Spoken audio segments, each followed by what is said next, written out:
Allah lain itu. Kita tahu sesembahan Allah lain itu biasanya ke dewa-dewa, ke benda-benda, ke yang dianggap keramat. Kalau itu mengarah kepada orang, di mana orang yang tidak pernah melakukan kesalahan, di mana orang yang tidak pernah melakukan dosa. Semua melakukan dosa. Bahkan lebih gawat lagi kalau kita mempercayai suatu benda yang kita anggap itu keramat, yang kita anggap itu mungkin sesuatu yang berbau magis, mempunyai kekuatan, bisa membuat kita kuat, bisa membuat kita mungkin makmur, bisa membuat kita pintar bahkan. Itu hanya benda. Siapa yang menciptakan benda itu? Tentunya Tuhan yang menciptakannya itu. Nah, ini yang dibilang karena manusia mempercayai hal-hal itu. Yesaya 63 ayat 10 berkata, tetapi mereka berontak, mendukakan Roh Kudusnya, maka ia berubah menjadi musuh mereka dan ia sendiri berperang melawan mereka. Kita tahu bahwa 10 perintah Tuhan, yang pertama dan yang kedua itu, jangan ada Allah lain di hadapanku, bahkan jangan membuat patung bagimu dan sujud menyembah kepadanya. Itu perintah Tuhan 1 dan 2.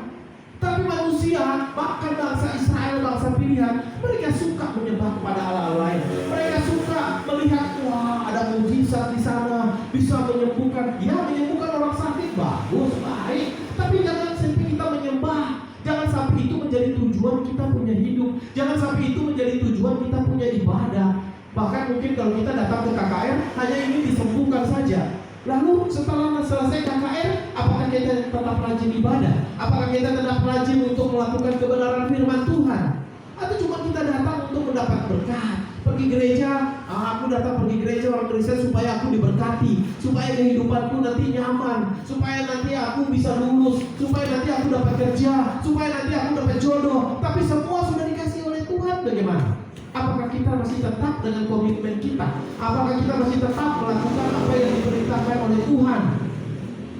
Ini loh dikatakan Yesaya 63 ayat 10. Kalau kita menyembah kepada Allah lain itu, Allah itu Tuhan kita, dia sendiri yang akan menjadi musuh daripada kita ini, dan dia sendiri yang akan berperang. Wah, luar biasa. Nanti kita akan melihatnya.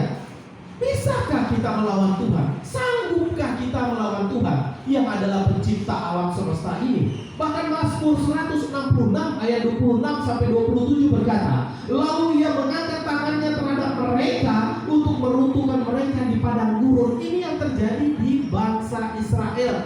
Dibuat oleh Tuhan 40 tahun keliling. Padahal kalau kita mau lihat perjalanan yang keluar dari Mesir ke tanah perjanjian yang dijanjikan Tuhan itu ke Kanaan, itu kalau dihitung nggak sampai 1 bulan. Kalau kita lihat dari peta itu jalan kaki nggak sampai 1 bulan, paling cuma beberapa minggu. Tapi akibat ketegaran hati mereka, tegar tengkuknya bangsa Israel, suka melawannya, begitu banyak mereka dikasih mujizat. Mana dikasih makanan dari surga, itu dikatakan makanan malaikat itu. Burung-burung mau makan daging, dikasih burung-burung. Haus, dikasih minum. Begitu bangsa Mesir ingin mengejar mereka, membunuh mereka, lautan dibelah, laut berau dibelah. Kurang apa lagi coba?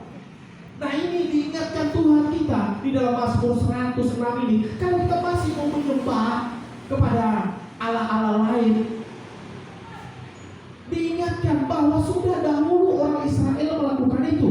Dan ayatnya 27, dan untuk mencerai mereka anak cucu mereka ke antara